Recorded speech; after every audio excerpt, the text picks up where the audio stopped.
គិតទៅសាំនឹងអាកាសធាតុនឹងមែនតាខំធ្វើមកហូបឡើងឆ្ងាញ់តែងខ្លួនឡើងស្អាតគិតថាទៅពេជ្រនិចបែបរ៉ូមែនទិកជាមួយបងបារាំងអីអញ្ចឹងណាពេលចេញពីផ្ទះទៅមេឃឡើងក្តៅចាស់ល្អមែនតែន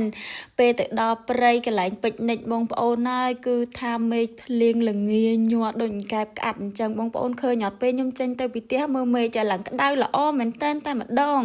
ប៉ុន្តែពេលទៅដល់កន្លែងពេជ្រនិចគឺថារកអាវល្ងាពាក់សឹងថាមិនទាន់ញ័រដូចកែបក្អាត់អញ្ចឹងបងប្អូនអើយហើយនៅកន្លែងពេជ្រនិចដែលខ្ញុំទៅនេះគឺនៅព្រៃមួយកន្លែងនៅក្នុងប្រទេសបែលហ្សិកគឺថាល្អហើយស្ងប់ស្ងាត់មែនតែនប៉ុន្តែចៃដន្យអីថ្ងៃខ្ញុំទៅនឹងគឺថាមេឃភ្លៀងអញ្ចឹងទេទៅដល់នឹងគឺសវ៉ារកអាវភ្លៀងពាក់រកតែឯងស្អាតបាតអីអត់បានទេគឺពាក់អាវល្ងាធំសពីងសពងពេញតែនឹងតែម្ដងហើយបកាព្រៃនេះគឺថាក្អូបមែនតែនដូចផ្កាម្លិះអញ្ចឹងបងប្អូនហើយខ្ញុំឃើញគេមានតាំងអសរអឹមនេះខ្ញុំស្មានតែគេមានលក់មេឃដូណាល់នៅក្នុងព្រៃអីហ្នឹងតាប៉ុន្តែតាមពិតអត់ទេអាហ្នឹងគេធ្វើពីដើមឈើរុក្ខជាតិអញ្ចឹងណា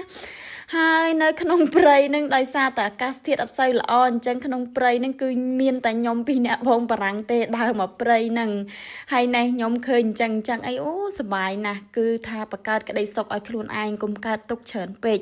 បែប style ខ្ជិតខ្ជូតកូនក្មេងអីអញ្ចឹងណាគេថាធ្វើជាមនុស្សត្រូវតែសុបាយចិត្តថ្ងៃណាមិនសុបាយចិត្តត្រូវបង្កើតក្តីសុខឲ្យខ្លួនឯងអញ្ចឹងទេខ្ញុំបង្កើតក្តីសុខឲ្យខ្លួនឯងដើរលេងព្រៃអូយមើលព្រឹក្សាអ្នកតាវអីអញ្ចឹងទៅព្រៃព្រឹក្សាអ្នកតាវស្អាតពេកខ្ញុំម្លាយទៅថតរូបបងបារាំងដើរអត់ចាំខ្ញុំទេគាត់ថាខ្ញុំនឹងម្លាយទៅថតរូបខ្ញុំដើរព្រៃម្ដងឃើញរុក្ខជាតិប្លែកអញ្ចឹងខ្ញុំចេះតែថតឲ្យបងប្អូនមើល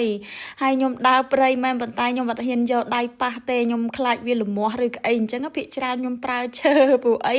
ធម្មតាយើងអត់ដែរស្គាល់ព្រៃស្រុកគេមិនអញ្ចឹងណាអញ្ចឹងអត់ហ៊ានប៉ះអីផ្ដេសផ្ដាស់ទេហើយបងបារាំងគាត់ប្រាប់ដែរថាកុំយកដៃប៉ះផ្ដេសផ្ដាស់វាអាចនឹងលមាស់ឬក៏វាអាឡែកស៊ីជាមួយនឹងយើងនឹងក្លិនអីអញ្ចឹងណាអញ្ចឹងខ្ញុំអត់សូវហ៊ានទេគាត់ថាឃើញរុក្ខជាតិល្អអញ្ចឹងទៅ